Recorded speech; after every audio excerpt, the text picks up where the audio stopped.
চাচা ওনার ক্ষেতে ধনচে গাছ বুনেছিলেন।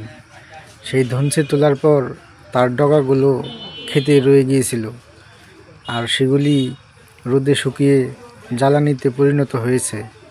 তাই তিনি এখন সেই ধনচে গাছের ডগা তুলে নিয়ে যাচ্ছেন বাড়িতে জ্বালানি হিসেবে ব্যবহার করার জন্য।